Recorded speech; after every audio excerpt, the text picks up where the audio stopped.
New this morning, an unexpected find in an SUV parked at a West Side shopping center. Police found the vehicle at Marbach Plaza, which is at Marbach and West Military on the west side. Erica Zucco joining us live now. Erica, what did they say they found inside the SUV?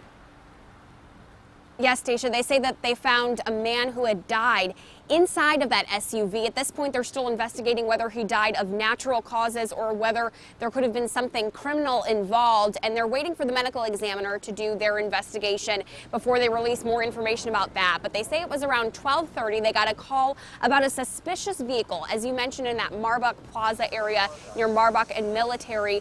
When they got there, they say that they found that man dead in an SUV. They say he did not have any apparent wounds from either gunshots or stabbing injuries or anything like that. No signs of trauma. So it could have potentially just been natural causes, but they are investigating. They did have criminal investigations on scene, and they're going to continue working that. They did not release an identity or an age for this man yet. We'll be continuing to work to get information throughout the day, and we'll have that for you both on air and online. We're live in San Antonio. Erica Zucco, KENS 5 Eyewitness News.